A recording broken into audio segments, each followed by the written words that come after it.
Selamat pagi Mbak. Di sini saya akan menerangkan PPT materi yang berjudulkan Penegakan Hukum di Indonesia. Konsep dan urgensi penegakan hukum yang berkeadilan. Upaya penegakan hukum di suatu negara sangat erat kaitannya dengan tujuan negara. Adapun teori tujuan negara dalam buku ilmu negara umum, teori-teori tujuan negara itu dalam buku ilmu negara umum, yang pertama ada teori kekuasaan yang dibawakan oleh tokoh yang bernama Sangyang Machiavelli. Tujuan negara memperluas dan mempertahankan kekuasaan. Ciri-cirinya, negara identik dengan kekuatan, kepentingan negara di atas segalanya, rakyat sebagai alat kekuasaan. Kelemahan, mengabaikan kesejahteraan rakyat, cenderung otoriter. Yang kedua, teori perdamaian dan ketertiban yang dibawakan tokoh bernama Dante Alighieri. Tujuan negara menciptakan perdamaian dan ketertiban dunia. Maknanya, negara harus menjamin stabilitas, menghindari konflik dan perang, mewujudkan kehidupan yang harmonis. Yang ketiga, ada teori kemakmuran atau kesejahteraan yang dibawakan oleh tokoh bernama Aristoteles. Siapa yang tidak mengenal Bapak ini ya, Bapak Aristoteles? Semua orang sudah mengenalnya. Tujuan negara mewujudkan kesejahteraan dan kebahagiaan rakyat. Intinya, negara ada untuk manusia, kepentingan umum lebih utama, menciptakan keadilan sosial. Ada teori keempat, yaitu teori keadilan yang dibawakan oleh tokoh bernama Immanuel Kant. Tujuan negara menegakkan hukum dan menjamin keadilan, fokus pada perlindungan hak warga negara, supremasi hukum, kebebasan dalam kerangka hukum. Negara ini bersifat Rechtsstaat atau negara hukum.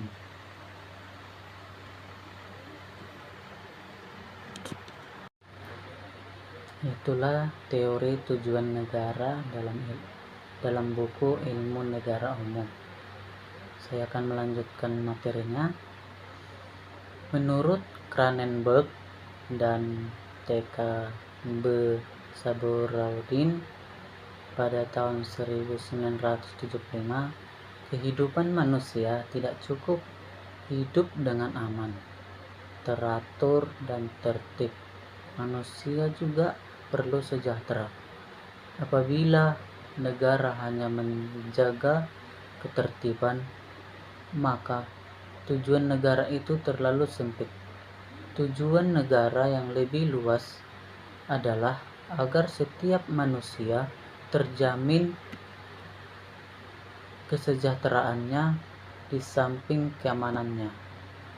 Dengan kata lain, negara yang memiliki kewenangan mengatur masyarakat perlu ikut menyejahterakan masyarakat. Teori Cranenberg mengatakan tentang negara hukum ini dikenal luas dengan nama teori negara kesejahteraan. Lanjut, slide kedua. Bagaimana tujuan negara ini dilaksanakan atau ditegakkan di Negara Kesatuan Republik Indonesia atau NKRI?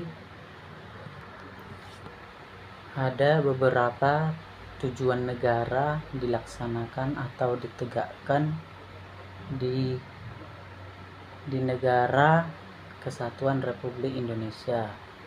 Yang pertama itu kita melakukan pengamanan wilayah perbatasan, penegakan hukum, perlindungan warga saat bencana alam seperti banjir, tanah longsor, dan kita harus menyediakan lapangan kerja, program bantuan sosial, pembangunan ekonomi, pembangunan infrastruktur, dan kita harus melengkapi sistem pendidikan nasional agar anak-anak bangsa menjadi berkembang untuk memimpin negara kita suatu saat nanti, agar tidak hilangnya negara kita ini di tangan anak-anak bangsa yang sekarang. Lanjut, keikutsertaan dalam PBB, penyelesaian konflik secara damai, dukungan terhadap kemerdekaan Palestina. Sekian, cuma itu aja. Lanjut kita ke topik materinya.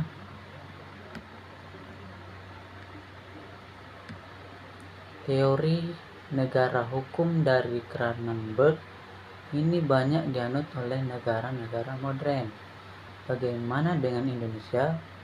Kalau Indonesia itu Negara Kesatuan Republik Indonesia atau NKRI adalah negara hukum yang tertulis di Undang-Undang Dasar Pasal 1 Ayat 1. Negara Kesatuan Republik Indonesia atau NKRI adalah negara hukum yang tertulis di Undang-Undang Dasar Pasal 1 Ayat 3.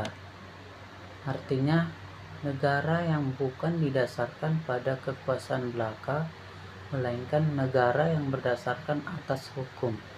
Artinya, semua persoalan kemasyarakatan, kewarganegaraan, pemerintahan atau kenegaraan harus didasarkan atas hukum.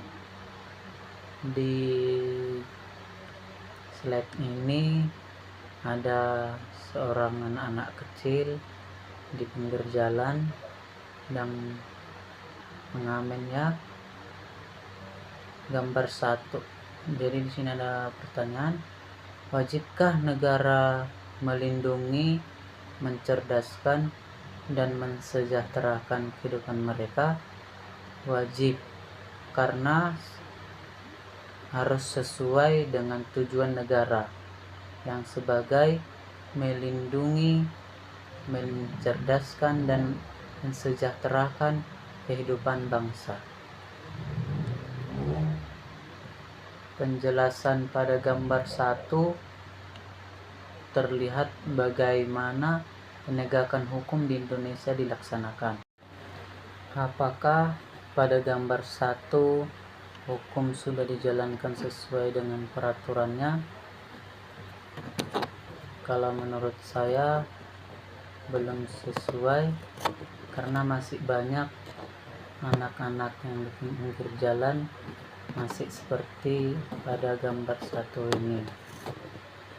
Gambar 1 ini mengingatkan kita untuk menjadi seorang pemimpin yang baik, yang mana dapat memberikan kesejahteraan bagi masyarakat, mencerdaskan anak bangsa untuk masa depan. Perkenalkan, nama saya Muhammad Farel dengan NPM 2514151091. Baiklah, di sini saya akan melanjutkan presentasi dari Aaron Burju Manik. Yang pertama yaitu tujuan negara yang terkait dengan masalah perlindungan terhadap warga negara serta menjaga ketertiban masyarakat telah diatur dalam Undang-Undang Dasar Negara Republik Indonesia tahun 1945 atau UUD NRI 1945. Anda dianjurkan untuk mengkaji bab 9, pasal 24, 24A, 24B, 24C, dan 25 tentang kekuasaan kehakiman. Untuk mengatur lebih lanjut tentang kekuasaan kehakiman, telah dikeluarkan Undang-Undang Nomor 48 Tahun 2009 tentang kekuasaan kehakiman. Baiklah, di sini ada pertanyaan tentang studi kasus pertama. Bagaimana kasus yang terjadi terkait penegakan hukum di negara Indonesia? Baiklah, saya akan menjawab pertanyaan sebelumnya, yaitu penegakan hukum di Indonesia hingga kini masih menjadi sorotan publik karena di satu sisi terdapat berbagai kasus besar seperti korupsi yang melibatkan pejabat tinggi, termasuk yang pernah ditangani oleh Komisi Pemberantasan Korupsi atau KPK, serta kasus yang menyerat aparat penegak hukum sendiri. Namun di sisi lain, muncul kritik dari masyarakat mengenai ketidakadilan dan lemahnya independensi hukum yang kerap dianggap tajam ke bawah, tumpul ke atas. Sehingga meskipun reformasi dan pembenahan sistem terus dilakukan, tantangan dalam mewujudkan penegakan hukum yang adil, transparan, dan bebas dari intervensi politik masih tetap menjadi pekerjaan besar bagi negara. Pada slide selanjutnya ada gambar 3 yang menggambarkan gedung Mahkamah Agung. Negara kita telah memiliki lembaga peradilan yang diatur dalam UUD NRI 1945, ialah Mahkamah Agung atau MA. MA merupakan salah satu contoh dari peradilan hukum di negara Indonesia. Kemudian pada slide terakhir ada pertanyaan yang mengarah pada studi kasus materi. Pertanyaannya, bagaimana pelaksanaan penegakan hukum untuk tercapainya rasa keadilan masyarakat? Baiklah, saya akan menjawab pertanyaan sebelumnya. Pelaksanaan penegakan hukum untuk tercapainya rasa keadilan masyarakat harus dilakukan berdasarkan prinsip supremasi hukum, di mana hukum menjadi pedoman tinggi dalam kehidupan bernegara sebagaimana ditegaskan dalam Undang-Undang Dasar 1945 yang menyatakan bahwa Indonesia adalah negara hukum. Penegakan hukum harus dilaksanakan secara adil, tidak diskriminatif, serta menjunjung tinggi persamaan setiap warga negara di hadapan hukum tanpa membedakan status sosial, jabatan maupun kekuasaan. Dalam pelaksanaannya, aparat penegakan hukum seperti Kepolisian Negara Republik Indonesia, Kejaksaan Republik Indonesia, Mahkamah Agung Republik Indonesia, dan Komisi Pemberantasan Korupsi harus bertindak profesional, jujur, dan berintegritas agar proses hukum berjalan secara transparan dan akuntabel. Selain itu, penegakan hukum juga harus menghormati hak asasi manusia serta mengedepankan keadilan substantif, yaitu keadilan yang tidak hanya berpegang pada aturan tertulis, tetapi juga mempertimbangkan rasa keadilan yang hidup di tengah masyarakat. Dengan demikian, penegakan hukum yang konsisten, transparan, dan berorientasi pada keadilan akan mampu menciptakan ketertiban, kepastian hukum, serta menumbuhkan kepercayaan masyarakat terhadap sistem hukum yang berlaku. Baiklah, terima kasih. Sekian presentasi dari saya. B. Menanya alasan mengapa diperlukan penegakan hukum yang berkeadilan. Dari sebanyak tuntutan masyarakat, beberapa sudah mulai terlihat perubahan ke arah yang positif. Namun, ini hampir setiap hari media massa elektronik maupun cetak menanyakan hasil pelanggaran hukum baik terkait dengan masalah penegakan umum yang belum memenuhi rasa keadilan masyarakat maupun masalah pelanggaran HAM dan KKN. Beberapa di antaranya terkait dengan masalah penegakan hukum adalah perilaku warga negara khususnya oknum operator negara yang belum naik dan terpuji, seperti masih ada praktik KKN, praktik suap, perilaku pranisme, dan perilaku lain yang tidak terpuji. Kemudian masih ada potensi konflik dan kekerasan sosial seperti SARA, tawuran, pelanggaran HAM, etnosentris, dan lain-lain. Makanya kasus ketidakadilan sosial dan hukum yang belum diselesaikan dan ditangani secara tuntas, dan penegakan hukum yang lemah karena hukum bagaikan pisau yang tajam ke bawah tetapi tumpul di atas. Contoh penegakan hukum berkeadilan. Suasana proses peradilan tidak pidana korupsi merupakan contoh penegakan hukum yang adil dalam menyelesaikan tindak pidana korupsi yang sering terjadi di negara kita. Setiap manusia yang melakukan tindak pidana korupsi yang pastinya akan dijatuhkan hukuman sesuai dengan perilakunya. Tindakan pidana korupsi merupakan tindakan yang tidak baik yang perlu dihukum sesuai dengan peraturan yang ada di negara Indonesia. Kemudian esensi dalam penegakan hukum adalah keadilan. Keadilan itu sendiri mempunyai berbagai macam makna tergantung dari perspektifnya. Di negara manapun sering timbul berbagai masalah terkait penegakan keadilan di ranah hukum. Konsep keadilan yang sudah mapan di suatu negara belum tentu baik apabila diterapkan untuk negara lain. Meskipun demikian, dimungkinkan adanya saling pengaruh-mempengaruhi atau bersifat integrasi antara pemikiran satu dengan yang lainnya mengenai makna keadilan, terutama mempunyai sifat universal pada tataran filosofis. Tentu, masing-masing negara mempunyai akar pemikiran tersendiri, tergantung dari norma dasar negara dan keadaan sosial budaya bangsanya. Untuk mengurai lebih lanjut mengenai makna keadilan dari sudut pandang filsafat, sarana yang tepat digunakan adalah hermeneutik, penelusuran keadilan dalam perspektif hermeneutik dalam rangka penegak hukum.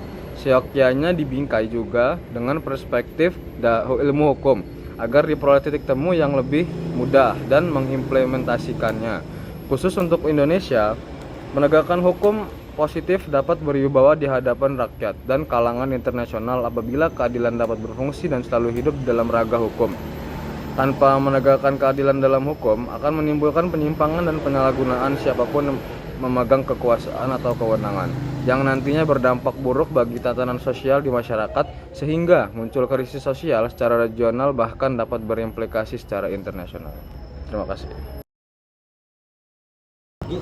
Assalamualaikum warahmatullahi wabarakatuh. Perkenalkan, nama saya Zaki Andriko dengan NPM 25 14 15 11 12. Ingin melanjutkan materi yang disampaikan oleh Rizky dari halaman 11 sampai halaman 14. Menggali sumber historis, sosiologis, politis tentang penegakan hukum yang berkeadilan di Indonesia agar negara dapat melaksanakan tugas dalam bidang ketertiban dan perlindungan warga negara.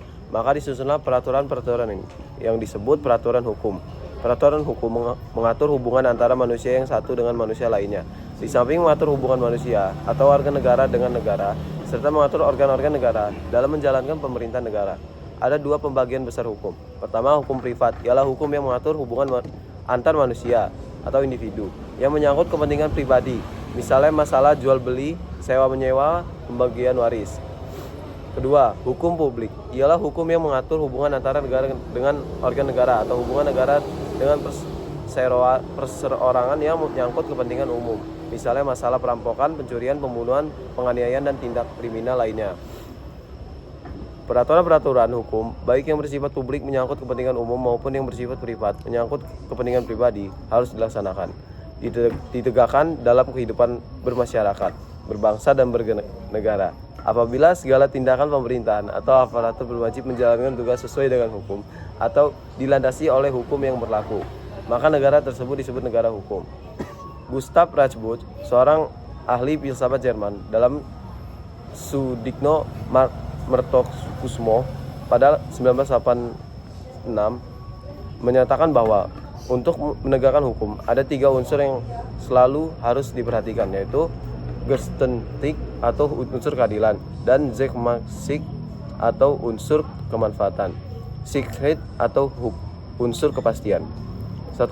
Keadilan. Keadilan merupakan unsur yang harus diperhatikan dalam menegakkan hukum. Artinya bahwa dalam pelaksanaan hukum, para aparat penegak hukum harus bersikap adil. Pelaksanaan hukum yang tidak adil akan mengakibatkan keresahan masyarakat, sehingga wibawa hukum dan aparatnya akan luntur di masyarakat. Apabila masyarakat tidak peduli terhadap hukum, maka ketertiban dan ketentraman masyarakat akan terancam yang pada akhirnya akan mengganggu stabilitas nasional. Kedua, kemanfaatan. Selain unsur keadilan, para aparatur penegak hukum dalam menjalankan tugasnya harus mempertimbangkan agar proses penegakan hukum dan pengambilan keputusan